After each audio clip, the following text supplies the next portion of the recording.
नमस्कार दर्शकों, मैं शिवा शेख और आप देख रहे हैं एमएनएस न्यूज। ब्रेक के बाद एक बार फिर स्वागत है आपका देश की खबरों में। आइए एक नजर डालते हैं हेडलाइंस की ओर। वाराणसी में गंगा जल स्तर खतरे से ऊपर, 9 साल की बच्ची की विधवता पर सीएम की प्रशंसा। लोगों के विरोध पर त्रिभाषा फार्मूला वापस लिया गया। आइए देखते हैं खबरें विस्तार से। वाराणसी में गंगा का जलस्तर खतरे के निशान के ऊपर। उत्तर प्रदेश के वाराणसी में गंगा नदी का जलस्तर लगातार खतरे के निशान के ऊपर बना हुआ है। लगातार बढ़ते पानी के कारण काशी में प्रसिद्ध घाट अब पानी में डूबने लगे हैं। घाटों के किनारे बसे कई छोटे बड़े मंदिर जलमग्न हो चुके हैं और श्रद्धालुओं की आवाजाही पर असर पड़ रहा है। गंगा आरती जो हर शाम यहाँ की पहचान मानी जाती है, अब घाटों पर नहीं बल्कि अस्थायी प्लेटफॉर्म पर कराई जा रही है।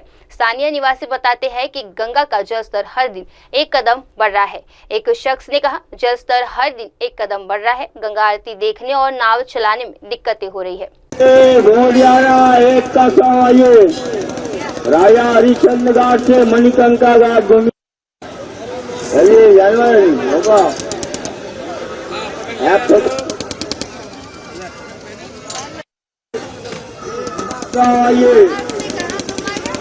और यहाँ आधा घंटा को राउंड करिए, एक तास आइए।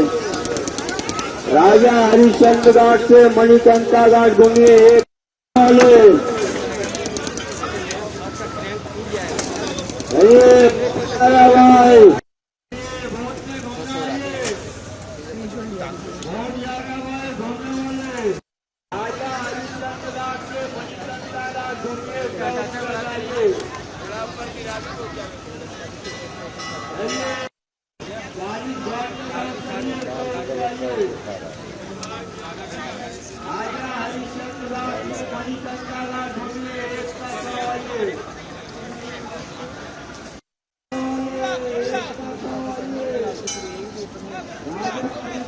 बोलो तो यार, शूटिंग हो जाने पहले।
आइए बढ़ते अगली खबर की ओर।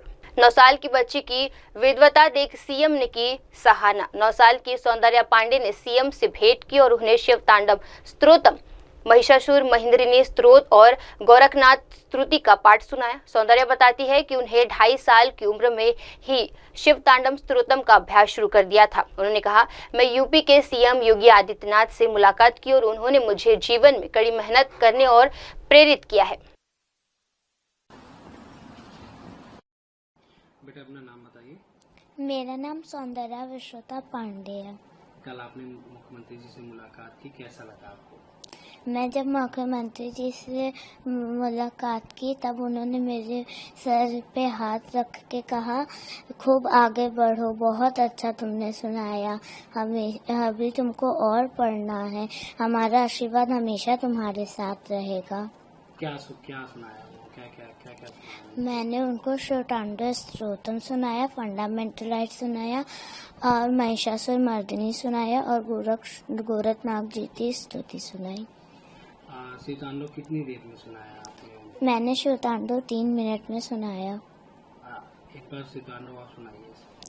अथा रावणकृत शिवतांडव स्तोत्रम जटाटवी गलज्ज्वला प्रवाह पावितस्थले गले विलंबे लंबिता भुजंग तुंग मालिकम नमड्डमड्डमड्डमन्निनादवड्डमर्व्यं जकार चंद्र तांडवम तनुतुना शिवा शिवं जटाकटाह संभ्रमन्निलिम्प निर्जरी विलोल वीचि वल्लरी विराजमार मूर्धनि धगद धगद धगद चलल्ललाट पट्ट पावके किशोर चंद्रशेखरे रति प्रति ममं धराधरेन्द्र नंदनी विलास बंधु बंधुर स्फुरद दिगंत संतति प्रमोदमान मानसे कृपा कटाक्ष धोरणी निरुद्ध दुर्धरापति क्वचित दिगंबरे मनु विनोद में तुमस्तनी जटा भुजंग पिंगल स्फुरत्पणा मणि प्रभा कदम्ब कुंकुमन रहो प्रलिद्ध धूमुखे मदांध सिंधु स्फुरत गुत्तरीय मेद्रे मनो विनोदम अद्भुतं प्रवृत्त भूत भर्तरी सहस्रलोचन प्रभत्त शेषलेख शेखर प्रसून धुरी धोरणी विदुसरा पीठ भूभुजंग राज्य माल्या निबत जाट झूठ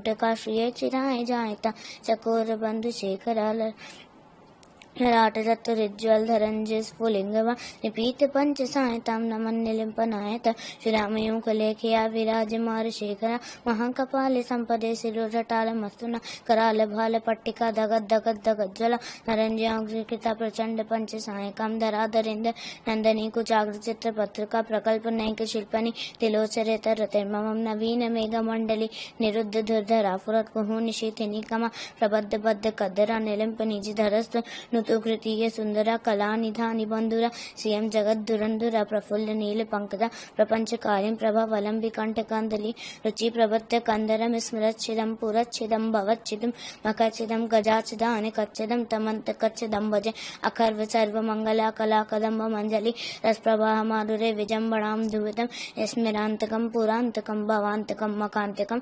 गजांतकांतकांतकम तमंतकांतकम भजे जयत्वदा प्रविभ्रमा भ्रमद भुजंगमस्वसा निर्गमत्कम स्फुरत कराल भाले हवबाण दिमित दिमित दिमित ध्वना मृदंग तुंग मंगला ध्वनिक्रम प्रवर्तित प्रचंड तांडवम शिवम दिशद विचिद तल्पयो भुजंग मौक्तिकस जो गरिस्थलत निलोष्टयो सुरिद्ध पच्छ पच्छयो तराण विंद चसुत प्रजामहि महेंद्र समम प्रवर्तयन मनु कदा सदा शिवम भजे कदा निलिम्प निर्जरी निकुंज कोटरेसन विमुक्त दुर्मति शराशर स्तमंजलि वाहन विमुक्त लोल लोचना ललाम बाल लग्न का सेति मंत्र चरण कदा सुखी भगवान में निरपनाथ नागरी कदम मौल मल्लिका निगुंफ निर्भर छड़म धूषरी का मनोहरा तनु तुन मनोमुनंग विनोदनी महानिशा पराश्रिय परम पदंत दंग जति सामच प्रचंड वाड वानला प्रभा प्रचारणी महत सिद्धि कामनी जना बहुत जल्पना विमुक्त वाम लोचना विवाह कालिक ध्वनि शिवेति मंत्र भूषणम जगत जजाय जायतम इदम हि नित्यमेव मुक्त मुक्त मोतम सम पठन स्वरन ब्रुवन्नरो शुद्धि में इति संततम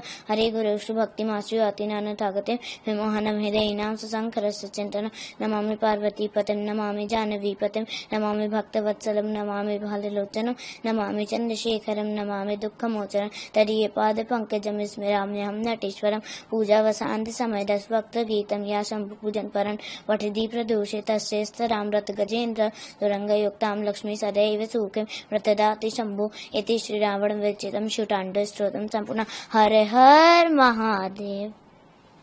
ये सुनकर मुख्यमंत्री जी उन्होंने उन्होंने मुझसे कहा बहुत अच्छा, हमेशा मैं मेरा आशीर्वाद तुम्हारे साथ रहेगा, बहुत अच्छा तुमने सुनाया।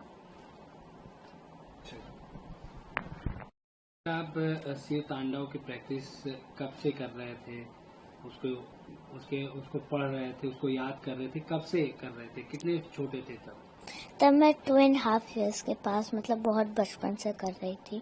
अच्छा, तो किसने हेल्प की? कैसे पढ़ते थे, कैसे याद करते थे? अपने से किया था, लेकिन मम्मा ने थोड़े वॉइस मॉड्यूलेशन में हेल्प करी थी। अच्छा, एशिया बुक ऑफ रिकॉर्ड में और इंडिया बुक ऑफ रिकॉर्ड में भी दर्ज है आपका, तो ये कब दर्ज किया? कैसा लगा जब दर्ज हुआ, उसमें नाम दर्ज हुआ? तब मैं 4 years और हाफ थी, 4 years और हाफ थी तब मैं, और मुझे उस टाइम बहुत अच्छा लगा था। और जो मम्मी पापा है उन्होंने क्या आशीर्वाद दिया? और भी घर वालों ने जब सुना होगा एशिया बुक ऑफ रिकॉर्ड में, इंडिया बुक ऑफ रिकॉर्ड में नाम दर्ज हुआ, तो सबने आशीर्वाद दिया होगा, कहा होगा, अच्छा कहा होगा। हाँ, क्या कहा मम्मी पापा ने? क्या कहा? मम्मा पापा ने कहा कि अब ऐसे ही पढ़ती रहो और आगे हम लोग तुमको सपोर्ट करेंगे। आइए बढ़ते अगली खबर की ओर। लोगों के विरोध के कारण फैसला वापस लेना पड़ा, बोले चौहान। महाराष्ट्र में त्रिभाषा फार्मूले को लेकर विवाद थमता नहीं दिख रहा है। कांग्रेस के वरिष्ठ नेता और पूर्व मुख्यमंत्री पृथ्वीराज चौहान ने इस मुद्दे पर राज्य सरकार को घेरा है। उन्होंने कहा कि राज्य सरकार ने त्रिभाषा फार्मूला लागू करने की कोशिश की, लेकिन जनता के विरोध के चलते उसे अपना फैसला वापस लेना पड़ा। देखिए, ये मुद्दा पॉलिटिकली खींचा जा रहा है। सरकार ने 3 लैंग्वेज फॉर्मूला इंप्लीमेंट करने की कोशिश की। महाराष्ट्र की जनता ने बड़े पुरजोर तरीके से उसका विरोध किया कि हम हिंदी के खिलाफ नहीं हैं, हम हिंदी की पहली कक्षा से अनिवार्य करने के खिलाफ है। आप धीरे धीरे उसको हिंदी को इंट्रोड्यूस करिए, लेकिन पहले मातृभाषा मराठी और इंटरनेशनल लैंग्वेज इंग्लिश, जो कि एक नॉलेज देने वाली भाषा है, उसको रखिए पहले से, और हिंदी को बाद में रेकमेंड कीजिए। लेकिन जो बीजेपी आरएसएस की जो माइंडसेट है दिल्ली का, कि उनका यही है कि बस एक देश एक मजहब, एक देश एक भाषा, एक देश एक कर पद्धति, एक देश एक इलेक्शन, वो सब एक के पीछे पड़े हुए हैं। तो इसके चलते जब हिंदी का इम्पोजिशन होने के आसार दिखे, तो लोगों ने समझ लिया कि ये तो आरएसएस का एजेंडा सरकार चला रही है, जिसके खिलाफ काफी जोरों से प्रोटेस्ट हुआ। सरकार को निर्णय पीछे लेना पड़ा, जीआर को रद्द करना पड़ा, जो गवर्नमेंट रेजोल्यूशन था। तो बस बात खत्म हो गई। महाराष्ट्र की जनता की बात सरकार ने मान ली, जो प्रोटेस्ट हुआ था, आंदोलन हुआ था। अब कुछ लोग उसको सेलिब्रेट करना चाहते हैं कि हमारी वजह से सरकार को पीछे हटना पड़ा। ठीक है, अगर वो कहना चाहे तो कोई बात नहीं, लेकिन इसमें हर एक मराठी आदमी इस इम्पोजिशन के खिलाफ था। तो मैं समझता हूं कि अगर सरकार ने फैसला बदल दिया है, महाराष्ट्र की जनता की मान ली है, तो इशू खत्म हो गया है। अब किसी को सेलिब्रेट करना अवश्य करें, और कोई साथ आता है तो भी कोई बात नहीं, पॉलिटिकल अलाइनमेंट तो होते रहते हैं। लेकिन मार पिटाई करना, कानून अपने हाथ में लेना, ये बिल्कुल स्वीकार नहीं है। और मैं जिम्मेदार समझता हूं मुख्यमंत्री को, जो राजनीतिक लाभ के चलते कुछ लोगों को प्रोटेस्ट करवा रहे हैं, कुछ लोगों के प्रोटेस्ट को सपोर्ट कर रहे हैं, कुछ लोगों को मना कर रहे हैं। आपने आज देखा कि एक मीरा भाईंदर में एक सरकार का मंत्री मुख्यमंत्री के खिलाफ बगावत सी कर रहा है। किस बलबूते पे कर रहा है? क्योंकि वो एक शिंदे ग्रुप का मंत्री है और उसका नेता शिंदे उनको प्रोटेक्ट करेगा। लेकिन मुख्यमंत्री की छवि इसमें खराब हो रही है, महाराष्ट्र की छवि खराब हो रही है। हम कभी भी स्वीकार नहीं करेंगे कि कोई कानून अपने हाथ में लेकर जो अल्पसंख्यक अल्पभाषिक है, दूसरी भाषा बोलने वाले जिनकी मातृभाषा मराठी नहीं है, उनकी आप पिटाई कर दे, ये संभव नहीं है। हाँ, हम जरूर अपेक्षा करेंगे, बिल्कुल करबद्ध निवेदन करेंगे, जो भी बाहर के राज्यों से यहाँ काम करेंगे, आप मराठी सीखिए। अगर आपको महाराष्ट्र में काम करना है, महाराष्ट्र की जनता की सेवा करनी है, तो मराठी सीखिए। आप कम से कम काम चलाओ मराठी तो सीखिए, लेकिन उसके लिए जबरदस्ती करना ये स्वीकार नहीं है। और ये फिर से मुख्यमंत्री और गृह मंत्री का अपयश है कि या तो वो जानबूझ के मुझको भड़का रहे हैं ताकि पॉलिटिकल फायदा मिले, या उनकी कोई सुनता नहीं है। लेकिन महाराष्ट्र की एक बाहर जो इमेज आ रही है कि एक परोकियल स्टेट है, ये बिल्कुल एक एनलाइटेड स्टेट नहीं है, जो कि वास्तव से दूर है। कहीं ना कहीं बिहार के जो चुनाव नजदीक आ रहा है, उसको लेकर कहीं ना कहीं महाराष्ट्र। आइए बढ़ते अगली खबर की ओर।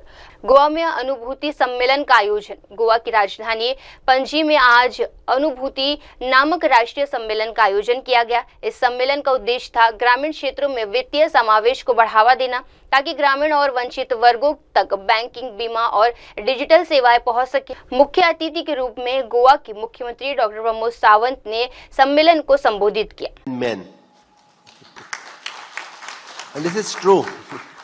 क्योंकि वो कहते हैं कि देयर इज 100% रिकवरी है और दूसरी तरफ 50% भी रिकवरी नहीं है। कोई मैन सेल्फ हेल्प ग्रुप करते हैं तो उनको बोलते हैं नहीं नहीं नहीं, हम लोन नहीं देते आपके सेल्फ हेल्प ग्रुप को, आप वुमेन सेल्फ हेल्प ग्रुप को ही हम लोन दे सकते हैं। तो बहनों के ऊपर इतना विश्वास आज बैंकर्स भी रख रहे हैं। That is the achievement of the self help group. इतना टारगेट हमने अचीव किया है। इसीलिए it is an strong institution, is the strong community. इसके बारे में काम करते वक्त गोवा में approximately the 18 cluster level federations ने काम कर रहे हैं, 210 village organisation. Approximately we having the village of 420 only the villages, registered villages in the state of the Goa. उसमें से the 50% village has converted into the village organisation. See the capacity in पूरे state में से 50% village हम converted to the village organisation में convert हो चुके हैं। इसीलिए मैं सही में ऑनरेबल प्राइम मिनिस्टर की सोच, जो रूरल लाइवलीहुड मिशन ये करते वक्त उन्होंने it is an inclusive growth for all, इसकी बात कही है। It is not only the financial inclusion but inclusive growth. ये करते हुए पीएम गरीब Kalyan Yojana, PM Garib Kalyan Yojana, which covers the more than 80 crores of people, which is included in this PM Garib Kalyan Yojana. 5 kilo ration मुफ्त में देना, इस देश में कोई भूखा न सोए। इससे पहले किसी ने इसके बारे में सोचा नहीं था। जब हम बात करते हैं कि हर घर नल की योजना, इसलिए मैंने कहा जनरेशन टू जनरेशन की पॉवर्टी खत्म करने के लिए जो काम कर रहा है ये एक्चुअल काम है। मोर देन 15 करोड़ ऑफ लोगों के हाउस होल्ड में PM हर घर नल जल से योजना के अंतर्गत जुड़े गए। More than the 10 crore of the घर में उजाला योजना के अंतर्गत उन्होंने LPG कनेक्शन देने का काम किया, which is again the free of the cost. Under सौभाग्य योजना के अंतर्गत 100% बिलिंग इलेक्ट्रिसिटी योजना, it is approximately again the 10 crore of the house hold में उजाला योजना देने का काम किया। आइए बढ़ते अगली खबर की ओर। भजनलाल शर्मा बोले, अंतिम व्यक्ति तक पहुंचे योजनाओं का लाभ। राजस्थान के मुख्यमंत्री भजनलाल शर्मा ने बीकानेर के गुसाईसर बड़ा गांव के एक बड़ी जनसभा को संबोधित किया। ये आयोजन पीड़ित दीनदयाल उपाध्याय अंत्योदय संबंध पखवाड़ा के तहत किया गया था, जिसका उद्देश्य है प्रदेश के अंतिम पंक्ति के खड़े व्यक्ति तक सरकारी योजनाओं का लाभ पहुंचाना। मुख्यमंत्री ने अपने संबोधन में अंत्योदय दर्शन को सरकार की कार्यप्रणाली का मूल्य बताया। सबसे पहले मैं आपसे कहना चाहता हूं, ये जो हमारे राजस्थान के अंदर पंडित दीनदयाल उपाध्याय अंत्योदय संबल पखवाड़े के जो कार्यक्रम हमारे लगातार 24 जुलाई से लेकर के कल 9 जून तक चलने वाले हैं। मित्रों, इनका उद्देश्य एक ही है, जिस उद्देश्य को लेकर के चल रहे हैं। हमारे देश के यशस्वी प्रधानमंत्री नरेंद्र मोदी जी कहते हैं कि अंतिम पायदान पर जो व्यक्ति खड़ा है, उस व्यक्ति का जब तक भला नहीं होगा, जब तक मेरा राजस्थान, हमारा देश उत्कृष्ट नहीं होगा। आपने देखा है हमारे प्रधानमंत्री जी के नेतृत्व में अगर कोई गरीबी की परिभाषा बदलने का काम किया है तो हमारे प्रधानमंत्री जी ने किया है। आप देखते थे कांग्रेस ने लगातार नारे लगाए हैं गरीबी हटाओ, लेकिन कभी गरीबी से उनका वास्ता नहीं रहा, न गरीब से वास्ता रहा। और आज हम देश के यशस्वी प्रधानमंत्री नरेंद्र मोदी जी के नेतृत्व में गांव, गरीब, वंचित, पिछड़ा, हम उनके पास जा रहे हैं और इन शिविरों के माध्यम से जो अंतिम पंक्ति में व्यक्ति खड़ा है, जिसको आवश्यकता है, और किसान और हमारा मजदूर जिसको दिनचर्या की आवश्यकता होती है। क्या क्या काम होते हैं, उन कामों को लेकर के हमने ये शिविर चलाए हैं। चाहे हमारे वो नामांतरण के काम हो, चाहे हमारे हिस्सा बंटवारे के काम हो, चाहे रास्तों के काम हो, इन सभी कामों को लेकर के हमारी सरकार ने लगातार काम कर रही है। या वो व्यक्ति हो जिनको आवश्यकता इस बात की है कि कहीं पशु बीमार हो जाए तो पशु का टीकाकरण का काम इसमें हो रहा है, क्योंकि बारिश के समय में पशु बीमार होते हैं। अगर पशु को कोई दिक्कत हो जाए तो मंगला पशु योजना का काम भी हो रहा है, तो पशुओं को बीमा भी किया जा रहा है। यही नहीं, अगर पानी की कहीं दिक्कत है तो पानी के टंकियों को भी साफ किया जाए, लीकेज को भी ठीक किया जाए, पीने के लिए शुद्ध पानी भी मिले। बिजली की अगर व्यवस्था गड़बड़ हो तो बिजली के कहीं झूलते तार हों, टेढ़े लट्ठे हों, और उनमें अगर पेड़ों की डालियां लग रही हो तो उनको छांट करके, और ट्रांसफार्मर के पास अगर किसी तरह का कचरा हो उसको भी साफ करके, जिससे हमारे किसान को किसी भी प्रकार से परेशानी नहीं हो। मित्रों, मैं आपसे इतना कहना चाहता हूं कि लगातार हमारी सरकार काम कर रही है, और हमने देश के यशस्वी प्रधानमंत्री नरेंद्र मोदी जी के नेतृत्व में ये हमारी डबल इंजन की सरकार, हमारे प्रधानमंत्री जी कहते हैं युवा, महिला, मजदूर, किसान, अगर इनका भला नहीं होगा तो हमारे देश का भला नहीं होगा, हमारे गांव का भला नहीं होगा। हम उन्हीं को लेकर के चल रहे हैं। लगातार महिलाओं के लिए हमने काम किया है, चाहे वो लखपति दीदी के माध्यम से हो, चाहे महिला मातृ वंदना योजना के माध्यम से हो, बालिकाओं को लाड़। आइए बढ़ते अगली खबर की ओर। पुरी की श्री जगन्नाथ मंदिर के रत्न भंडार की मरम्मत पूरी। पुरी के विश्व विख्यात श्री जगन्नाथ मंदिर के रत्न भंडार की मरम्मत का कार्य अब सफलतापूर्ण संपन्न हो चुका है। ये कार्य भारतीय पुरातत्व सर्वेक्षण की तकनीकी टीम और विशेषज्ञों द्वारा 333 घंटों में पूर्ण किया गया। अधीक्षक डॉक्टर गणनायक ने जानकारी देते हुए बताया कि श्री जगन्नाथ महाप्रभु के आशीर्वाद से हमारी पूरी तकनीकी टीम और कार्यकर्ताओं ने पूरी लगन से ये काम किया है। देखिए, श्री जगन्नाथ महाप्रभु की आशीर्वाद से हमारा जो कंप्लीट टेक्निकल टीम्स, हमारा जो वर्कर्स थे, सब विद डेडिकेशन में ये जो काम को लगभग आपका 332 घंटा 47 मिनट, तो अराउंड में करेंगे तो 333 घंटा में हम लोग इसको कंप्लीट किया गया है काम को। और यहाँ पर मेजर जो डैमेज था, पहले जो डॉक्यूमेंटेशन किया गया था, जीपीआर सर्वे किया गया था या लेजर सर्वे किया गया था, सबको हमने एड्रेस किया गया। जो वो क्रैक्स था, जो भी कुछ था, उसको सारा को एड्रेस किया गया है, रिप्लेस किया गया है। आपका मेजर जो कोर कंजर्वेशन काम हुआ है हमारा, मोर देन 520 डिफरेंट साइज का जो आपका खोंडोलाइट स्टोन का पत्थर वहाँ पर लगाया गया है, चाहे बाहर का हो या भीतर रत्न भंडार हो या आउटर वॉल हो, सब में मिला के आपका 520 स्टोन ब्लॉक्स लगा है। और यहाँ इसके बीच अलावा भी हमारा 15 stainless steel beams different size का भी मंदिर में लगाया गया है। और कम्प्लीटली इसको वाटर प्रूफिंग किया गया है। उसका रूफ का जो वाटर लीकेज था, वो जो डेटोरिएट कंडीशन था, उसको भी हमने एड्रेस किया है।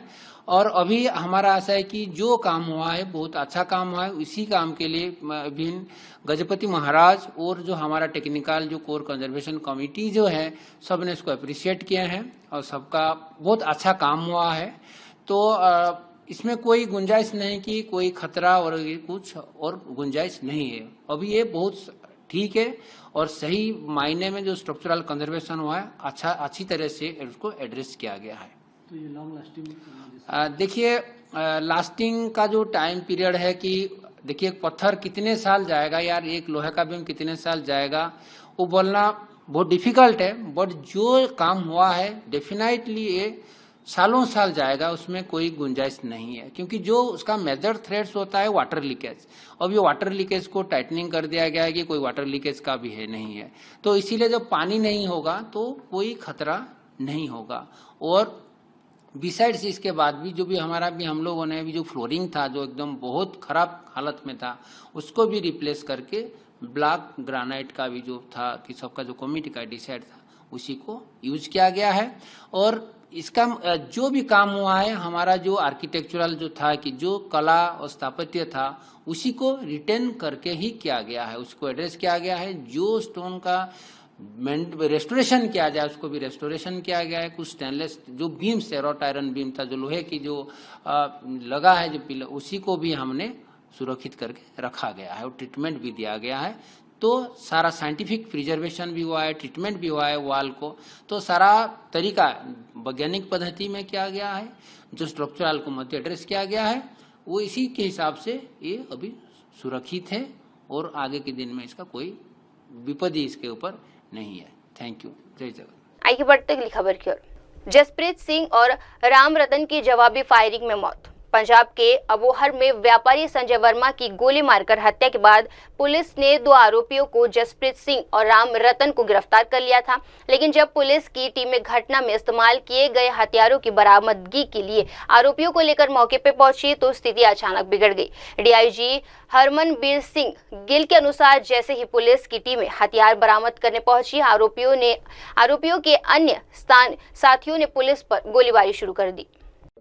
ਇਹ ਜਿਹੜਾ ਇੱਥੇ ਇੱਕ ਅਬੋਰ ਕਤਲ ਹੋਇਆ ਸੀਗਾ ਕੱਲ ਇੱਕ ਕਾਰੋਬਾਰੀ ਸੰਜੇ ਵਰਮਾ ਜੀ ਦਾ, ਉਹਦੇ ਤਹਿਤ ਜਿਹੜੀਆਂ ਇਨਵੈਸਟੀਗੇਸ਼ਨ ਚੱਲ ਰਹੀ ਸੀਗੀ। ਸੋ ਜਿਹੜੀ ਵੀ ਸੀਸੀਟੀਵੀ ਫੁਟੇਜ ਸੀਗੀ ਸਾਰੇ ਸੋਸ਼ਲ ਮੀਡੀਆ ਤੇ ਪ੍ਰਿੰਟ ਤੇ ਇਸ ਮੀਡੀਆ ਦੇ ਵਿੱਚ ਵੀ ਇੱਕ ਸਵਿਫਟ ਕਾਰ ਜਿਹੜੀ ਉਹ ਦਿਖਾਈ ਦਿੰਦੀ ਗਈ ਸੀਗੀ। ਔਰ ਇਹ ਜਿਹੜੀ ਸਵਿਫਟ ਕਾਰ ਇਹਨੂੰ ਅਸੀਂ ਟਰੈਕ ਕਰਦੇ ਜਿਹੜਾ ਹੈਗਾ ਵਾ ਉਹਦੀ ਇਹਦੇ 'ਚ 2 ਮੁਲਜ਼ਮ ਜਿਹੜੇ ਸੀਗੇ ਮੇਨ ਜਿਹੜੇ ਇਹਨਾਂ ਨੂੰ ਲੈ ਕੇ ਭਜਾ ਕੇ ਲੈ ਕੇ ਗਏ ਸੀ। ਟੋਟਲ 5 ਜਾਣੇ ਸੀ। 3 ਤਾਂ ਮੋਟਰਸਾਈਕਲ ਤੇ ਆਏ, 2 ਜਿਹੜੇ ਪਿੱਛੇ ਬੈਕਅਪ ਵਾਲੀ ਪਿੱਛੇ ਰਹੇ ਸੀਗੇ ਜਿਨ੍ਹਾਂ ਕੋਲ ਸਵਿਫਟ ਗੱਡੀ ਸੀਗੀ। ਔਰ ਉਹਨਾਂ ਨੇ ਹੀ ਇਹਨਾਂ ਨੂੰ ਵਾਰਦਾਤ ਤੋਂ ਬਾਅਦ ਉੱਥੋਂ ਇਹਨਾਂ ਨੂੰ ਭਜਾ ਕੇ ਲੈ ਕੇ ਗਏ ਸੀ। ਸੋ ਉਹ ਜਦੋਂ ਸਾਡੀਆਂ ਪੁਲਿਸ ਟੀਮਾਂ ਬਣ ਗਈਆਂ ਇਹਨਾਂ ਨੂੰ ਅਸੀਂ ਗ੍ਰਿਫਤਾਰ ਕੀਤਾ 2 ਜਣਿਆਂ ਨੂੰ। ਇੱਕ ਦਾ ਨਾਂ ਜਸਪ੍ਰੀਤ ਸੀਗਾ ਤੇ ਦੂਸਰੇ ਦਾ ਨਾਂ ਹੈਗਾ ਰਾਮ ਰਤਨ। ਸੋ ਇਹ ਬੰਦੇ ਜਦੋਂ ਫੜ ਕੇ ਇਹਨਾਂ ਦੀ ਪੁੱਛਗਿੱਛ ਕੀਤੀ ਮਜੀਦ। ਸੋ ਪੁੱਛਗਿੱਛ ਦੇ ਵਿੱਚ ਇਹਨਾਂ ਨੇ ਦੱਸਿਆ ਵੀ ਜਿੱਥੇ ਜਦੋਂ ਵਾਰਦਾਤ ਨੂੰ ਅੰਜਾਮ ਦਿੱਤਾ ਵਾ ਉਹ ਜਿਹੜੇ ਇਹਨਾਂ ਨੇ ਪੱਗਾਂ ਬੰਨੀਆਂ ਸੀ, ਮੜਾਸੇ ਮਾਰੇ ਸੀ, ਨਾਲ ਇਹਨਾਂ ਨੇ ਜਿਹੜੀਆਂ ਕੋਈ ਆਪਦੀਆਂ ਕੱਪੜੇ ਪਾਏ ਹੋਏ ਸੀ ਸਪੈਸ਼ਲੀ ਕਮੀਜ਼ਾਂ, ਉਹ ਇਹਨਾਂ ਨੇ ਰਾਹ 'ਚ ਜਿਹੜੀਆਂ ਹੈਗੀਆਂ ਉਹ ਲਾ ਕੇ ਸੱਟੀਆਂ ਸੀ। ਔਰ ਜਿਹੜੇ ਵੈਪਨ ਇਸ ਵਾਰਦਾਤ 'ਚ ਵਰਤੇ ਗਏ ਸੀਗੇ ਉਹ ਵੈਪਨ ਵੀ ਰਸਤੇ 'ਚ ਹੀ ਇਹਨਾਂ ਨੇ ਕਿਤੇ ਜਾਂਦਿਆਂ ਜਿਹੜਾ ਹੈਗਾ ਵਾ ਉਹ ਲੁਕਾ ਦਿੱਤੇ ਸੀਗੇ। ਸੋ ਉਹ ਸਾਰਾ ਜਿਹੜਾ ਹੈਗਾ ਵਾ ਉਸ ਵੈਪਨਸ ਦੀ ਰਿਕਵਰੀ ਵਾਸਤੇ ਔਰ ਜਿਹੜੀਆਂ ਇਹਨਾਂ ਨੇ ਵਾਰਦਾਤ ਵੇਲੇ ਪਾਈਆਂ ਸੀਗੇ ਕੱਪੜੇ ਵਗੈਰਾ ਪਾਏ ਸੀਗੇ ਵੀ ਉਹਨਾਂ ਦੀ ਰਿਕਵਰੀ ਵਾਸਤੇ, ਤਾਂ ਕਿ ਸਾਡੀ ਜਿਹੜੀ ਇਨਵੈਸਟੀਗੇਸ਼ਨ ਆ ਉਹਦੇ ਨਾਲ ਐਵੀਡੈਂਸ ਨੂੰ ਲਿੰਕ ਕੀਤਾ ਜਾ ਸਕੇ। ਉਹਦੀ ਰਿਕਵਰੀ ਵਾਸਤੇ ਸਾਡੀਆਂ ਜਿਹੜੀਆਂ ਪੁਲਿਸ ਪਾਰਟੀ ਸੀਗੀਆਂ ਉਹ ਵੱਖ-ਵੱਖ ਥਾਵਾਂ ਤੇ ਜਿਹੜੀਆਂ ਹੈਗੀਆਂ ਸਰਚ ਵਗੈਰਾ ਜਿਹੜਾ ਉਹ ਚੱਲ ਰਿਹਾ ਸੀਗਾ। ਸੋ ਸਾਡੀ ਇੱਕ ਪਾਰਟੀ ਜਿਹੜੀ ਸੀਗੀ ਉਹ ਸਾਡੇ ਡੀਐਸਪੀ ਸਿਟੀ ਔਰ ਐਸਐਚਓ ਜਿਹੜੇ ਹੈਗੇ ਆ ਲੋਕਲ, ਉਹਨਾਂ ਦੇ ਨਾਲ ਲੈ ਕੇ ਉਹ ਵੈਪਨਸ ਦੀ ਰਿਕਵਰੀ ਲਈ ਜਦੋਂ ਇੱਥੇ ਪਹੁੰਚੇ ਨੇ ਪੀਰ ਟਿੱਬੇ ਦੇ ਬੈਕ ਸਾਈਡ ਦੇ ਉੱਤੇ, ਜਿੱਥੇ ਕਿ ਇਹਨਾਂ ਨੇ ਉਹ ਵੈਪਨ ਵਗੈਰਾ ਦੱਸੇ ਸੀਗੇ ਵੀ ਅਸੀਂ ਇੱਥੇ ਲੁਕਾ ਕੇ ਤੇ ਫਿਰ ਇਸ ਤੋਂ ਅੱਗੇ ਭੱਜੇ ਆ, ਉੱਥੇ ਰਿਕਵਰੀ ਕਰ ਲਈ ਆਏ। ਤੇ ਉੱਥੇ ਜਿਹੜੇ ਹੈਗੇ ਇਹਨਾਂ ਦੇ ਦੂਸਰੇ ਜਿਹੜੇ ਸਾਥੀ ਸੀਗੇ ਉਹਨਾਂ ਨੇ ਪੁਲਿਸ ਪਾਰਟੀ ਨੂੰ ਵੇਖ ਕੇ, ਕਿਉਂਕਿ ਉਹ ਵੀ ਵੈਪਨ ਜਿਹੜੇ ਰੱਖੇ ਦੀ, ਕਿਉਂਕਿ ਇੱਥੇ ਜ਼ਿਆਦਾ ਜੰਗਲ ਟਾਈਪ ਸੀਗਾ, ਉਹ ਵੀ ਲੱਭ ਰਹੇ ਸੀ।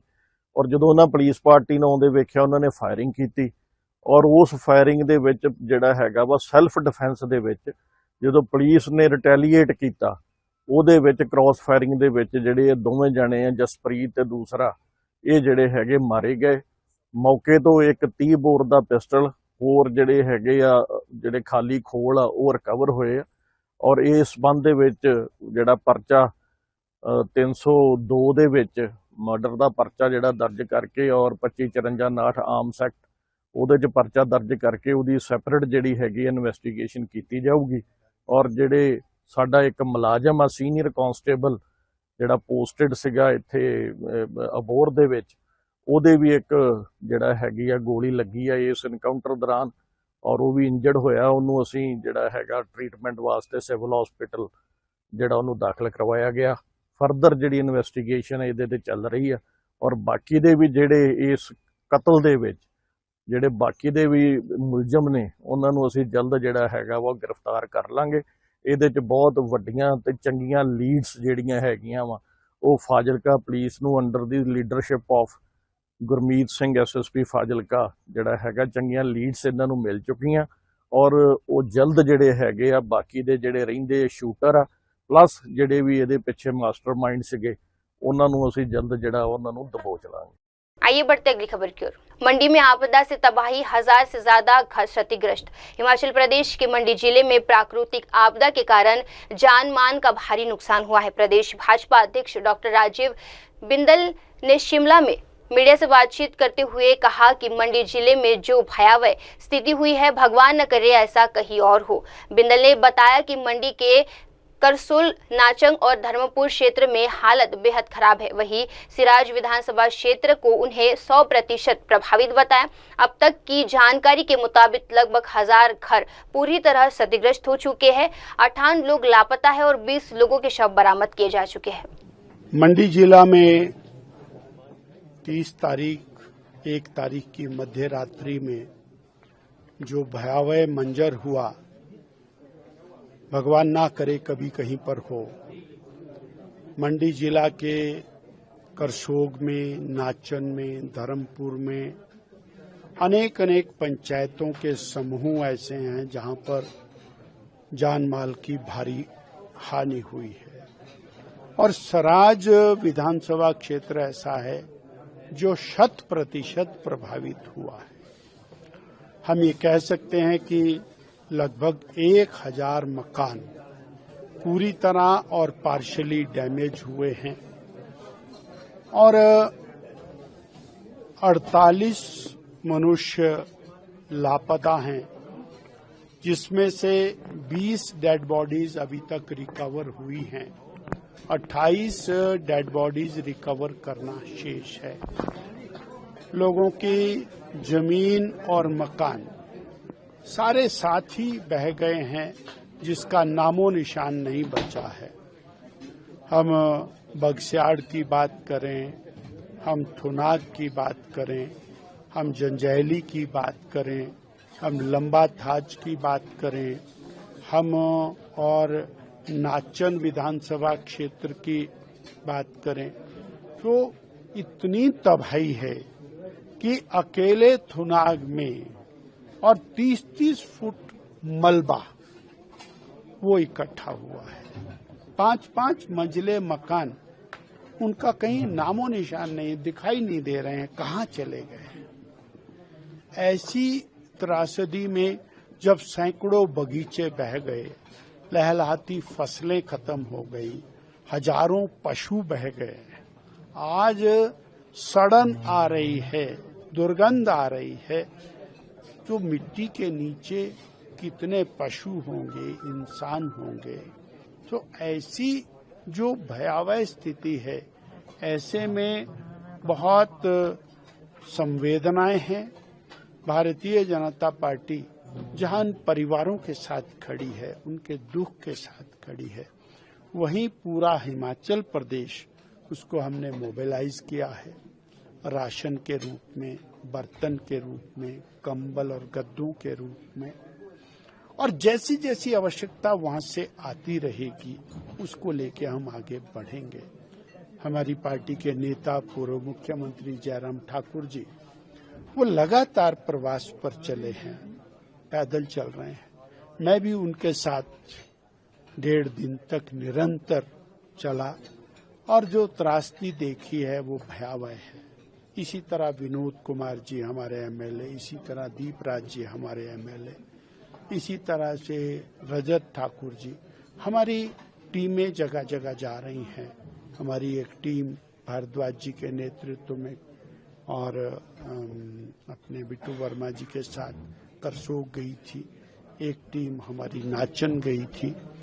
तो ऐसे जैसे जैसे आंकलन आ रहा, हम जनता के साथ खड़े हैं, पूरा समाज खड़ा है, परंतु सरकार को मुस्तैदी के साथ रिहैबिलिटेशन करने की जरूरत है। और जहां जमीन ही जमीन दोज हो गई, जहां मकान के साथ जमीन ही चली गई, वहां पर केवल पत्थर ही पत्थर हैं, ऐसी स्थिति में उनको नई जमीन देकर मकान बना के रिहैबिलिटेशन कर आइए बढ़ते अगली खबर की ओर। एकनाथ शिंदे बोले, ये महाराष्ट्र के लिए गर्व की बात है। भारत के मुख्य न्यायाधीश BR गवई को महाराष्ट्र विधानसभा के सेंट्रल हॉल में एक ऐतिहासिक समारोह में सम्मानित किया गया। ये पहली बार जब किसी मुख्य न्यायाधीश को राज्य विधानसभा द्वारा इस तरह का सम्मान दिया गया है। इस अवसर पर महाराष्ट्र के उप मुख्यमंत्री एकनाथ शिंदे ने कहा, महाराष्ट्र के लिए एक सपूत BR गवई को भारत के सर्वोच्च पद पर नियुक्त किया गया है। आज बहुत ही गौरवपूर्ण दिन है और चीफ जस्टिस ऑफ इंडिया हमारे भारत के सर न्यायाधीश भूषण गवई सर, इनका आज सम्मान हुआ विधिमंडल द्वारा सेंट्रल हॉल में। एक महाराष्ट्र का सुपुत्र,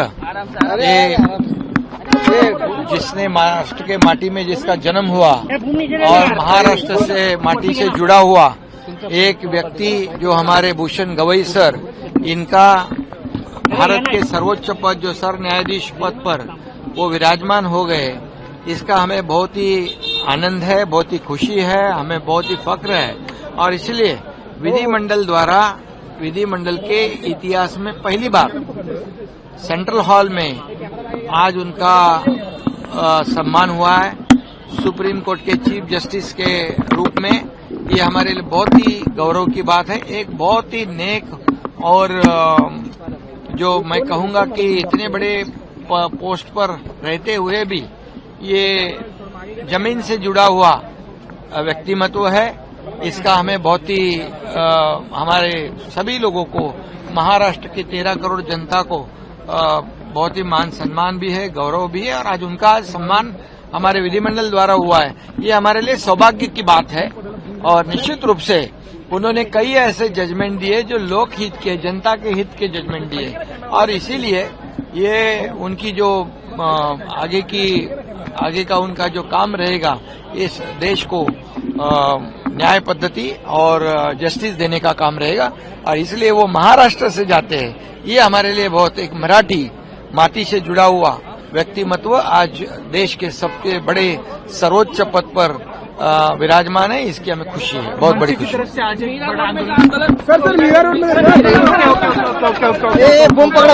आइए बढ़ते अगली खबर की ओर। हिमाचल प्रदेश में अगले 5 दिन बारिश के आसार। हिमाचल प्रदेश के निचले और मध्यम पहाड़ी क्षेत्रों में अगले कुछ दिनों तक हल्की से मध्यम बारिश का सिलसिला जारी रह सकता है। शिमला स्थित मौसम विज्ञान क्षेत्र के वरिष्ठ वैज्ञानिक शोभित कटारिया के अनुसार पिछले 24 घंटों में सिर मौसम सबसे ज्यादा 10 सेमी, मंडी में 9 सेमी और कावड़ा में 6 सेमी बारिश दर्ज की गई है। सर, हिमाचल में मानसून की बात की जाए, पिछले 24 घंटों में कहाँ कितनी बारिश रिकॉर्ड की गई और फोरकास्ट? देखिए, हिमाचल प्रदेश में पिछले 24 घंटों में हल्के से मध्यम स्तर तक की बारिश जो है हमें निचले मैदानी इलाकों में, मध्यवर्ती इलाकों में अनेक स्थानों पर देखने को मिली है। अधिकतम बारिश जो है हमें सिरमौर में 10 सेंटीमीटर मिली है, मंडी जिले में 9 सेंटीमीटर, जबकि कांगड़ा में अधिकतम हमें 6 सेंटीमीटर बारिश देखने को मिली है। आगे आने वाले अगर हम 5 दिनों की बात करें तो निचले मैदानी इलाकों में, मध्यवर्ती इलाकों में हिमाचल प्रदेश के हल्के से मध्यम स्तर तक की बारिश लगातार हमें देखने को मिलती रहेगी। और वहीं पे अगर हम भारी बारिश की बात करें तो हमारा जो ऊना जिला है, बिलासपुर जिला है, उसी के साथ जो हमारा मंडी जिला है, कुल्लू जिला है, वहां पे अगले 2 दिनों तक हल्के से मध्यम से भारी स्तर तक की बारिश एक आध स्थानों पर देखने को मिलेगी। सिरमौर जिले में भारी बारिश का दौर अगले 5 दिनों तक लगातार चलता रहेगा, जबकि 9 जुलाई, 10 जुलाई और 11 जुलाई को मुख्य रूप से जो हमारा कांगड़ा जिला है, मंडी जिला है, सोलन जिला है और हमीरपुर जिले के भी कुछ एक स्थानों पर भारी बारिश हमें देखने को मिल सकती है। तो मुख्य रूप से इन सभी जिलों के लिए हमने येलो अलर्ट जारी किया हुआ है, खास करके ऊना और बिलासपुर में अगले 2 दिनों के लिए, मंडी जिला, हमीरपुर जिला के साथ साथ सोलन और कांगड़ा जिला में 9, 10 और 11 जुलाई को, जबकि सोलन जिले में ये भारी बारिश लगातार 5 दिन तक हमें चलेगी, तो 5 दिन के लिए येलो अलर्ट दिया हुआ है। अभी तक मानसून की बात की जाए सर, कितना अभी तक बारिश रिकॉर्ड की गई? देखिए, हिमाचल प्रदेश में 1 जून से लेकर के 7 जुलाई तक नॉर्मल जो बारिश होती है लगभग 153 मिलीमीटर बारिश होती है, जबकि हिमाचल प्रदेश में जो है हमें लगभग 203 मिलीमीटर तक बारिश मिल चुकी है, जो कि 33% ज्यादा है। जिले के हिसाब से अगर हम देखें तो सिर्फ लाहौल स्पीति, चंबा और किन्नौर जिलों को छोड़ के जहां पे हमें नॉर्मल से थोड़ी कम बारिश मिली हुई है, बाकी सभी 9 जिलों में नॉर्मल से काफी ज्यादा हमें हिमाचल प्रदेश से बारिश देखने को मिली है। और आगे का भी हमारा यही प्रेडिक्शन है कि पूरे के पूरे मानसून सीजन में और साथ ही इस पूरे जुलाई महीने में भी हिमाचल प्रदेश के निचले मैदानी इलाके और मध्यवर्ती इलाकों के सभी जिलों में हमें नॉर्मल से ज्यादा बारिश मिलने की पूरी संभावनाएं बनी हुई हैं। सर, अगर पूरे मानसून सेशन की बात की जाए तो अभी आने वाले दिनों के लिए कोई फ्लैश फ्लड या कोई ऐसी भी वार्निंग इशू की थी? देखिए, जिन जिलों में हमने भारी बारिश की चेतावनी जारी की हुई है, यानी कि येलो अलर्ट दिया हुआ है, खास करके जो हमारा मंडी जिला है, सिरमौर है, सोलन जिला है, कांगड़ा जिला है, इन सभी जिलों में भारी बारिश के चलते जो है एक आधे स्थानों पर लैंडस्लाइड या मडस्लाइड की स्थिति हमें जरूर देखने को मिल सकती है। फ्लैश फ्लड भी लो या मॉडरेट लेवल का इन सब जिलों में हमें भारी बारिश के दौरान पे देखने को मिल सकता है। येलो अलर्ट की हमने इन सभी जिलों में जारी किए हुए हैं। सरकार के साथ कोऑर्डिनेट सर आपका लगातार जारी है, किस तरह की दिशा निर्देश? स्टेट गवर्नमेंट के साथ ऑलरेडी हमारा मीटिंग्स हो चुका है। स्टेट एसडीएमए के साथ हमारी मीटिंग्स हुई है, जिसके तहत जो है उनकी पूरी प्रिपेयर्डनेस की मीटिंग हुई थी। सभी जिले स्तर पे भी मीटिंग्स हो चुकी हैं और लगातार स्टेट गवर्नमेंट पूरी तरीके से एक्टिव है हमारे किसी भी अलर्ट को लेकर के, और किसी भी तरीके के वो सारे प्रिकॉशनरी मेजर्स जो लेने होते हैं गवर्नमेंट के लेवल पे, वो सारे मेजर्स हिमाचल प्रदेश में लिए जा रहे हैं।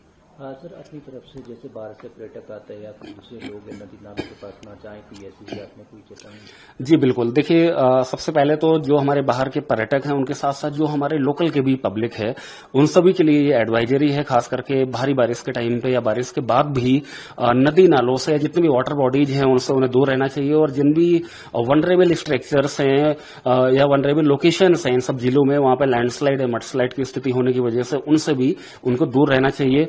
साथ ही जो हमारा स्टेट गवर्नमेंट या डिस्ट्रिक्ट अथॉरिटीज जो भी एडवाइजरी जारी करती है उसका पूर्ण रूप से पालन करना चाहिए। और साथ ही मौसम की किसी भी अलर्ट को लेकर के हम आपको ये भी बताना चाहते हैं कि हमारा एक मौसम एप्लीकेशन है और उसी के साथ सचेत एप्लीकेशन है, जिसको ज्यादा से ज्यादा यूज करें। इसको यूज करने से आपको अपने क्षेत्र में, अपने एरिया में कोई भी अलर्ट अगर है तो वो आपको तुरंत मालूम हो जाएगा। आइए बढ़ते अगली खबर की ओर। पटना दिल्ली अमृतसर भारत एक्सप्रेसवे अब चलेगी हर दिन। रेलवे ने बिहार के यात्रियों के लिए अमृत भारत एक्सप्रेसवे ट्रेनों की सौगात दे दी है। रेलवे बोर्ड ने सूचना और प्रसार के कार्यकारी निर्देश दिलीप कुमार ने जानकारी देते हुए कहा, रेल मंत्री की हालिया बिहार यात्रा में 5 नई ट्रेनों की घोषणा की गई है, जिसमें से 4 अमृत भारत एक्सप्रेसवे ट्रेनें हैं। पूरे देश में रेलवे के इंफ्रास्ट्रक्चर को बेहतर बनाने के लिए, उसको मजबूत करने के लिए काफी बड़े पैमाने पर काम चल रहा है और हम लोगों की कोशिश है कि हर क्षेत्र से, हर प्रांत से नई गाड़ियों का परिचालन किया जाए, यात्रियों को ज्यादा से ज्यादा सुविधाएं मुहैया कराई जाए। हाल में जब माननीय रेल मंत्री जी अपने बिहार दौरे पर गए तो उनके द्वारा 5 नई ट्रेनों के परिचालन की घोषणा की गई है, जिसमें 4 अमृत भारत एक्सप्रेस ट्रेनें शामिल है। पहले से देश में अभी 3 अमृत भारत एक्सप्रेस ट्रेनों का परिचालन किया जा रहा है, जिसमें 2 अमृत भारत जो है वो बिहार से चलाई जाती है और 1 अमृत भारत जो है वो मालदा टाउन से बेंगलुरु के बीच में चलाया जाता है। जो नई ट्रेनों की घोषणा की गई है उसमें पटना से दिल्ली के बीच दैनिक स्तर पर एक अमृत भारत एक्सप्रेस का परिचालन किया जाएगा। अभी तक जितनी भी अमृत भारत एक्सप्रेस ट्रेनें थी वह वीकली बेसिस पर चल रही थी, तो ये पहली ऐसी ट्रेन होगी जो कि डेली बेसिस पर चला करेगी। इसके अलावा दरभंगा से गोमती नगर यानी कि लखनऊ के बीच में एक साप्ताहिक अमृत भारत एक्सप्रेस के परिचालन की योजना बनाई गई है। साथ ही मालदा टाउन से वाया क्यूल एक अमृत भारत एक्सप्रेस लखनऊ के लिए चलाने की योजना बनी है और 1 अमृत भारत एक्सप्रेस जो है सहरसा से अमृतसर के लिए चलाने की योजना बनाई गई है। तो ये 4 नए अमृत भारत एक्सप्रेस और 3 पहले से जो चल रहे हैं, कुल मिलाकर के 7 अमृत भारत एक्सप्रेस हो जाएंगे। इनमें से 5 ट्रेनों का जो उद्गम है या कहिए कि जो शुभ आरंभ है, बिंदु है, वह बिहार में है, जबकि जो मालदा टाउन से ट्रेन चलेगी लखनऊ के लिए उसका परिचालन भी वाया बिहार किया जाएगा। हम लोगों ने एक और नई ट्रेन चलाने का फैसला किया है, जो कि सीमांचल का जो एरिया है बिहार का, वहां के जोगबनी स्टेशन से तमिलनाडु की ईरोड स्टेशन के बीच में किया जाएगा और कई राज्यों के यात्रियों को इस ट्रेन के परिचालन से लाभ होगा। अमृत भारत ट्रेनों की यदि बात की जाए तो ये ट्रेन मिडिल क्लास को ध्यान में रख करके बनाए गए हैं। वैसे यात्री जो कि कम कीमत पर या कम किराए पे बेहतर सुविधाओं का लाभ लेना चाहते हैं, सुरक्षित और आरामदायक सफर करना चाहते हैं, उनके लिए अमृत भारत एक्सप्रेस एक नया तोहफा है, एक नया गिफ्ट है। पूरे देश में करीब 100 नए अमृत भारत रेक का निर्माण चल रहा है और ये जो अमृत भारत ट्रेन है, इसमें वो सारे फीचर्स दिए गए हैं जो कि वंदे भारत एक्सप्रेस में है। एकमात्र फीचर जो नहीं है, आप ये जो डिफरेंस है कि वंदे भारत एक्सप्रेस और जो नमो भारत रैपिड रेल है वह एसी सेगमेंट की ट्रेनें हैं, जबकि जो अमृत भारत एक्सप्रेस है वह पूरी तरह से नॉन एसी क्लास को कैटर करने के लिए बनाई गई है। इसमें हम लोगों ने foldable snacks table, mobile holder, foldable water बोतल holder, fast mobile charging facility और बेहतरीन सीटें, इकोनॉमिकली डिजाइंड सीटें जो है वह उपलब्ध कराई है। हर कोच में रेडियम इल्यूमिनेटेड फ्लोरिंग स्ट्रिप्स लगाया गया है और यह भी यात्रियों की सुविधा के लिए किया गया है। ट्रेन जो है वह पुश पुल टेक्नोलॉजी पर काम करती है, यानी कि जो लोको पायलट हैं वो दोनों डायरेक्शन में इस ट्रेन का परिचालन कर सकते हैं और कई बार जो लोको के रिवर्सल में या इंजन चेंज करने में जो टाइम लगता था वह इस ट्रेन में नहीं लगेगा। इसका जो शौचालय है वह काफी आधुनिक बनाया गया है, जिसमें कि इलेक्ट्रो न्यूमेटिक फ्लशिंग सिस्टम होगा। जो दिव्यांगजन हैं उनके लिए भी एक विशेष प्रकार का शौचालय बनाया जाएगा जो कि उनके लिए काफी फ्रेंडली होगा। सील्ड गैंगवे और वैक्यूम एवेक्यूएशन सिस्टम से लैस होती हैं ये अमृत भारत ट्रेनें और हर कोच में यात्रियों को यह सुविधा दी गई है कि वो चाहें तो लोको पायलट और ट्रेन मैनेजर से बात कर सकते हैं और इसके लिए इसमें टॉकबैक यूनिट लगाए गए हैं, फायर डिटेक्शन सिस्टम इसमें लगाया गया है और सूचना देने के लिए एक इंफोटेनमेंट सिस्टम भी इसमें प्रोवाइड किया गया है। तो अपने आप में काफी आधुनिक और बेहतरीन रेक्स हैं, बेहतरीन ट्रेनें हैं अमृत भारत एक्सप्रेस। और अब जब देश में ज्यादा संख्या में अमृत भारत ट्रेनों का परिचालन होगा तो इससे यात्रियों को हम ज्यादा बेहतर तरीके से सर्व करने में, उनको उनकी मंजिल तक पहुंचाने में कामयाब होंगे। सर, अभी आपने बताया कि 7 अभी अमृत भारत ट्रेनें चल रही हैं अलग अलग हिस्सों से और 100 रेक तैयार किए जा रहे हैं। तो एक जो रेलवे के सामने चैलेंज होता है कि जब इस तरह की अनरिजर्व गाड़ियां चलती हैं तो उनका मेंटेनेंस जो है, उनका मेंटेनेंस सही तरीके से हो पाए, ये एक बड़ा चैलेंज होता है क्योंकि रिजर्व गाड़ी में ट्रेन अटेंडेंट होते हैं हर कोच में। इसके लिए क्या प्लान किया गया है कि जिससे कि जो जब इन रूट जो है उसमें भी मेंटेनेंस हो सके? ये जो अमृत भारत एक्सप्रेस ट्रेनें हैं इसमें स्लीपर क्लास भी है और जनरल सीटिंग क्लास भी है, तो दोनों क्लास के यात्रियों को इसमें कैटर करेंगे और इसमें हम लोगों ने साफ सफाई के लिए ओबीएचएस स्टाफ भी रखने की व्यवस्था की है जो कि नियमित तौर पर पूरे ट्रेन की सफाई करते रहते हैं। इसके अलावा हमारी जो रेल मदद सेवा है उसके माध्यम से या 139 पर कॉल करके भी मदद ली जा सकती है। अब हम लोग ने जो एक नया railway app rail one app develop किया है उस पर भी यात्री लॉग इन कर करके किसी प्रकार की सहायता प्राप्त कर सकते हैं। आइए बढ़ते अगली खबर की ओर। मुंबई भाषा विवाद पर बोले केंद्रीय मंत्री रामदास आठवले। मुंबई में भाषा को लेकर चल रहे विवाद पर अब केंद्रीय मंत्री रामदास आठवले ने अपनी प्रतिक्रिया दे दी है। रिपब्लिकन पार्टी ऑफ इंडिया के प्रमुख ने कहा, मुंबई में जो हो रहा है वे ठीक नहीं है, मनसे की भूमिका उचित नहीं है। उन्होंने भाजपा सांसद निशिकांत दुबे के उस बयान पर भी प्रतिक्रिया दी जिसमें उन्होंने कुछ मराठी लोगों पर निशाना साधा था।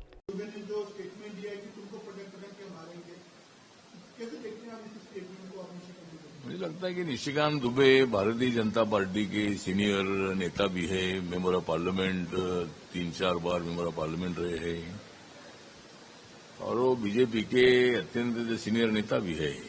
तो मुझे लगता है कि जो मुंबई में हो रहा है ये बात अच्छी नहीं है। जो मराठी बोलो नहीं तो थप्पड़ मारेंगे तो ये भी मनसे की भूमिका ठीक नहीं है। लेकिन मैं इतना बताना चाहता हूं कि मुंबई में रहने वाले नॉन मराठी लोग जो है कम से कम 70-80% लोग मराठी बोलते हैं, मराठी समझते हैं। 10-20% लोगों को शायद मराठी नहीं आती होगी तो समझती है और वो मराठी सीख सकते हैं। तो मनसे ने अपनी भूमिका में बदल करना चाहिए कि भाई उनको तो समझाना चाहिए कि भाई आप यहाँ आए तो मराठी में बोलो।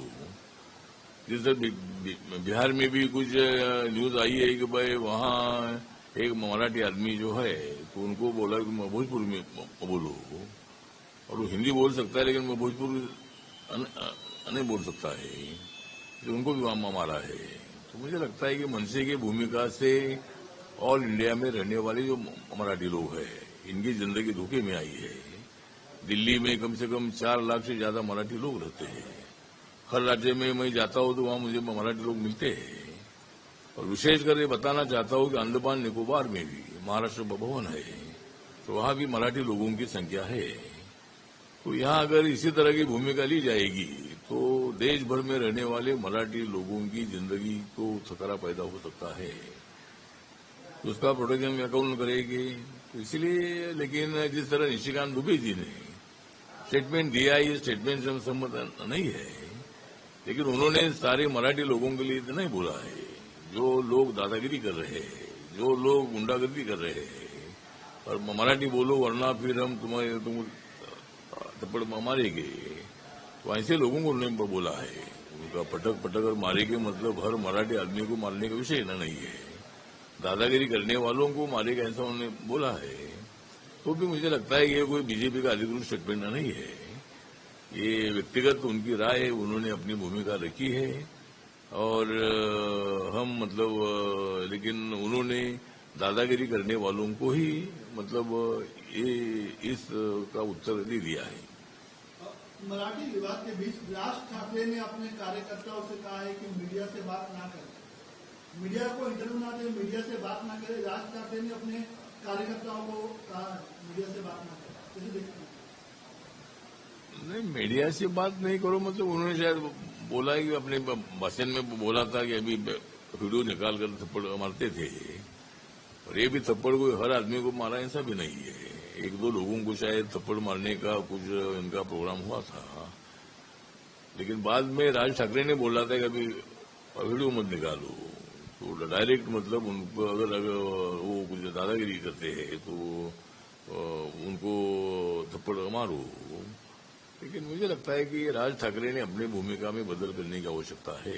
मराठी पर हमें गर्व है, उनको भी गर्व है, मराठी हमारी मातृभाषा है, लेकिन हिंदी का इतना विरोध करना ठीक नहीं है।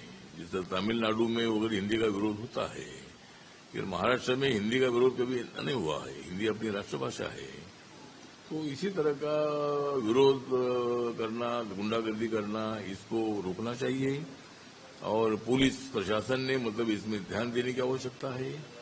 जरूर मीरा रोड में जो घटना घटी है वहां गुजराती लोगों ने, नॉन मराठी लोगों ने एक मोर्चा निकाला था कि ऐसे थप्पड़बाजी चल रही है तो इसके निषेध में, और दोबारा इसी तरह घटना ना घटे उसके लिए उन्होंने अपना मोर्चा निकाला था। लेकिन मनसे ने भी अपना मोर्चा अनाउंस किया, और पुलिस ने उनको बताया था कि भाई जिस रूट से आप जाना चाहते वहां से नहीं जा सकते, दूसरे रूट से आप मोर्चा निकालो, अपनी भावना व्यक्त करने का आपको भी अधिकार है। लेकिन उन्होंने सुना नहीं, पुलिस ने जिस रास्ते से मत जाओ वह ऐसा बोला, उसी रास्ते से इनकी रैली जाने लगी। इसलिए पुलिस को उनको रोकना पड़ा ताकि मतलब दोनों मोर्चा में कोई विवाद न पैदा हो या संघर्ष न हो। उसके लिए पुलिस ने लॉ एंड ऑर्डर के स्थिति का विचार करते हुए उनको उस रोड से मोर्चा निकालने के लिए विरोध किया था, लेकिन दूसरे रोड से मोर्चा निकालने के लिए परमिशन नहीं दे दिया था। उनको नॉन मराठी को परमिशन दिया और अपने को परमिशन दिया, ऐसा बिल्कुल नहीं है। उनको भी परमिशन दिया था, लेकिन उस रूट से नहीं परमिशन दिया था। हमने भी अनेक मोर्चे निकाले और हमने पुलिस का तो सुनकर हमने हमारी भावना व्यक्त की अनेक बार, लेकिन दो समूह में संघर्ष नहीं होना चाहिए, वायलेंस नहीं होना चाहिए। इसके लिए पुलिस को इसकी चिंता होती है, और इसीलिए पुलिस ने उस रूट से जाने के लिए उनको मना कर दिया था। खराब खाना मिला, इसको लेकर आइए बढ़ते अगली खबर की ओर। कावड़ यात्रा को लेकर सीएम धामी ने दी तैयारियों की जानकारी। देश भर से लाखों श्रद्धालु हर साल उत्तराखंड के हरिद्वार और आसपास के क्षेत्रों में कावड़ यात्रा के लिए पहुंचते हैं। इसी को लेकर उत्तराखंड के मुख्यमंत्री पुष्कर सिंह धामी ने यात्रा की तैयारियों की जानकारी दी है। उन्होंने कहा, कावड़ यात्रा हमारे लिए बहुत महत्वपूर्ण है। हम एक बड़ा कावड़ मेला आयोजित करते हैं। देश भर से यहाँ लोग आते हैं और यात्रा का केंद्र हरिद्वार और उसके आसपास के क्षेत्र हो जाते हैं। लेकर के जो बैठक हुई, क्या कुछ महत्वपूर्ण कांवड़ यात्रा हमारे लिए बहुत महत्वपूर्ण यात्रा है और कांवड़ मेला हमारा बहुत बड़ा मेला होता है जिसमें पूरे देश भर के कांवड़ यात्री आते हैं और उनका केंद्र हमारा राज्य के आसपास, हरिद्वार के आसपास का पूरा क्षेत्र बन जाता है। ऐसे में अनेक व्यवस्थाएं कांवड़ मेले के निमित्त करनी पड़ती हैं। वो एक बड़ा चुनौतीपूर्ण भी होता है, लेकिन हर वर्षों की भांति इस वर्ष भी अच्छी कांवड़ यात्रा हो, उसके लिए प्रशासन के लोगों के साथ, पुलिस विभाग के साथ, जिला एडमिनिस्ट्रेशन के साथ लगातार हमारी समीक्षा बैठकें चल रही हैं। पिछले दिनों मैंने हरिद्वार में ही सभी विभागों के साथ बैठक की थी। उससे पहले हमारे सभी वरिष्ठ अधिकारियों के द्वारा इंटर स्टेट मीटिंग भी की गई है। उसमें कुछ बातों पर जो सभी राज्यों को इस यात्रा में सहयोग करना है, अपने आने वाले जितने कांवड़ यात्री हैं उनको भी कुछ बातें बतानी भी हैं कि यात्रा के नियम हैं। कांवड़ हमारी जो बड़ी हो जाती है, कई बार लोगों के लिए परेशानी का कारण बनती है। इसके अतिरिक्त डीजे इत्यादि की बातें हैं, नशा मुक्ति का संदेश भी इस यात्रा से देना है। ये यात्रा पूरी तरह से साफ स्वच्छ हो, क्योंकि मानसून का समय भी है, तो सभी से हमारा ये भी अनुरोध रहेगा स्वच्छता का भी विशेष ध्यान रखें। साथ में जो यात्रा के नियम हैं, यात्रा के नियमों का भी जरूर सभी पालन करें, तो भगवान का और आशीर्वाद मिलेगा। स्वच्छता में हमेशा लक्ष्मी जी का भी वास होता है, भगवान की भी कृपा होती है। तो सभी हमारे आने वाले कांवड़ यात्री इन बातों का भी जरूर ध्यान रखेंगे और हम सबका स्वागत करते हैं देवभूमि में। साधु संतों ने आपको पत्र लिखकर एक मांग करी कि जो कावड़ बनाते हैं वे भी अधिकतर मुसलमान हैं, तो उनमें भी अधिकतर लोग हिंदू ही हो, ऐसा उन्होंने मांग करी है। और उन्होंने कहा कि अगर सरकार वेरिफिकेशन ड्राइव नहीं चलाती है तो साधु संत खुद ग्राउंड जीरो पर उतर के सत्यापन अभियान चलाएंगे। नहीं, हमारी वेरिफिकेशन ड्राइव तो चल ही रही है और हम चाहते हैं कि सभी यात्राओं की तरह कांवड़ यात्रा भी पूरी तरह से स्वच्छ हो, शुद्ध हो, हर प्रकार से प्रमाणिक हो। उस पर वन विभाग के द्वारा उस पर जांच बैठाल दी गई है और जो भी इसमें कहीं पर कोई कमी पाई जाएगी तो निश्चित रूप से उस पर आगे कार्रवाई होगी। ठीक है सर। आइए बढ़ते अगली खबर की ओर। मुख्यमंत्री योगी आदित्यनाथ ने अयोध्या में पौधारोपण किया। उत्तर प्रदेश के मुख्यमंत्री योगी आदित्यनाथ ने एक पेड़ मां के नाम अभियान के तहत अयोध्या में दशरथ पथ स्थित रामपुर हलवारा गांव में पौधारोपण किया। इस दौरान मुख्यमंत्री ने स्थानीय लोगों के साथ पौधे लगाते हुए सेल्फी भी ली, जिससे अभियान को बढ़ावा मिला। मुख्यमंत्री योगी आदित्यनाथ ने कहा कि हर व्यक्ति को पौधावरण की रक्षा के लिए आगे आना चाहिए और पेड़ लगाकर अपनी जिम्मेदारी निभानी चाहिए। ये बढ़ते अगली खबर की ओर। राहुल गांधी ने बिहार बंद में लिया हिस्सा। कांग्रेस सांसद और लोकसभा में विपक्ष के नेता राहुल गांधी ने बिहार में हो रहे मतदाता सूची के विशेष गहन पुनरीक्षण के खिलाफ महागठबंधन द्वारा बुलाए गए बिहार बंद विरोध प्रदर्शन में भाग लिया। उन्होंने कहा, जिस तरह महाराष्ट्र चुनाव में वोटों की चोरी हो रही है, उसी तरह की कोशिश बिहार में भी हो रही है।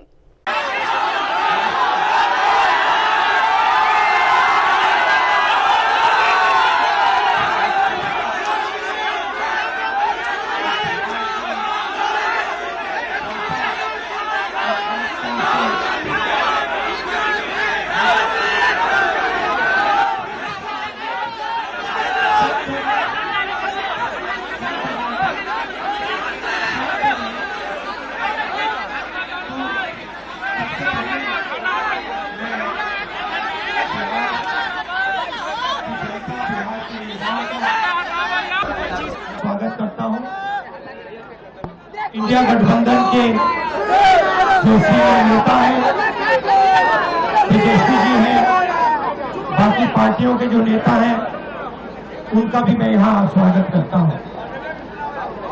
देखिए, कुछ महीने पहले महाराष्ट्र में चुनाव हुआ, हरियाणा में चुनाव हुआ, लोकसभा का चुनाव हुआ। उससे कुछ ही महीने पहले, लोकसभा के चुनाव के कुछ ही देर बाद महाराष्ट्र और हरियाणा में विधानसभा का चुनाव हुआ। लोकसभा के चुनाव में महाराष्ट्र में इंडिया गठबंधन मेजॉरिटी लेके आए, जीत के आया और विधानसभा के चुनाव में कुछ ही महीने बाद इंडिया गठबंधन बुरी तरह हारा। उस समय हमने कुछ ज्यादा बोला नहीं, मगर हमने काम शुरू किया। 21वीं सदी है, डेटा की सदी है, डेटा की सेंचुरी है। हमने डेटा देखना शुरू किया और जैसे ही हमने डेटा देखना शुरू किया, हमें पता लगा कि लोकसभा में और विधानसभा में 1 करोड़ नए वोटर शामिल हुए। मतलब विधानसभा में 10% ज्यादा वोटरों ने वोट किया। और जब हमने पता लगाया कि ये वोटर कहां से आए, ये कौन है, तो आश्चर्य की चीजें निकली। हर कंस्टिट्यूएंसी में जहां भी वोटर बढ़े, जिन जिन कंस्टिट्यूएंसीज में वोटर बढ़े, वहां पर बीजेपी जीती। सारे के सारे वोट जो नए वोट आए, वो सारे के सारे बीजेपी को गए। एक बिल्डिंग में 4000 5000 वोटर रजिस्टर हुए। गरीबों के वोट काटे गए। और जब हमने इलेक्शन कमीशन से कहा कि आप हमें वोटर लिस्ट दीजिए, आप हमें वीडियोग्राफी, जो हर पोलिंग बूथ में वीडियो लगा हुआ है, वो दीजिए। इलेक्शन कमीशन बिल्कुल शांत हो गया, चुप हो गया, एक शब्द नहीं कहा। एक बार नहीं, अनेक बार हमने उनसे कहा कि देखिए, कानून कहता है कि हमें वोटर लिस्ट दी जाए, कानून कहता है कि वीडियोग्राफी हमें दी जाए। आज तक महाराष्ट्र की वोटर लिस्ट हमें नहीं मिली। वीडियोग्राफी का कानून बदल दिया क्योंकि वो सच्चाई छुपाना चाहते हैं। यहां पे हम आए हैं, 7 मूर्ति हमारे पीछे है। यहां लोग शहीद हुए, संविधान के लिए शहीद हुए, और संविधान में लिखा है कि हिंदुस्तान के हर नागरिक को, चाहे वो किसी भी जात का हो, किसी भी धर्म का हो, हर नागरिक को एक वोट मिलना चाहिए। इलेक्शन कमीशन, मैं आपको साफ बोल रहा हूं, और आप जानते हो, मैं बिना बात को समझे, बिना गहराई में जाकर मैं नहीं बोलता हूं। मैं हिंदुस्तान की जनता को और बिहार की जनता को कह रहा हूं कि महाराष्ट्र का चुनाव चोरी किया गया था, और जैसे महाराष्ट्र का चुनाव चोरी किया गया था, वैसे ही बिहार का चुनाव चोरी करने की कोशिश की जा रही है। देखिए, उन्हें पता लग गया कि हमने महाराष्ट्र मॉडल समझ लिया है, इसीलिए वो हम नया बिहार मॉडल लाए हैं। और मैं आपको साफ बताना चाहता हूं कि ये गरीबों का वोट छीनने का तरीका है। ये, और मगर ये इन लोगों को मालूम नहीं है कि ये बिहार है। ये बात समझे नहीं है, ये बिहार है, और बिहार की जनता ये कभी नहीं होने देगी। हमारे लोग इलेक्शन कमिश्नर से जाके मिले, मैं नहीं था, मगर सारे नेता गए। अब वक्त तो चला है दर्शकों छोटे से ब्रेक का। ब्रेक के बाद भी जुड़े रहिए, देखते रहिए मेरे सहयोगी श्रद्धा के साथ देश की तमाम बड़ी खबरें। धन्यवाद। नमस्कार, मैं हूं Abhishek Bachchan. Keep watching MNS news. आप देख रहे हैं MNS न्यूज, सच जरूर।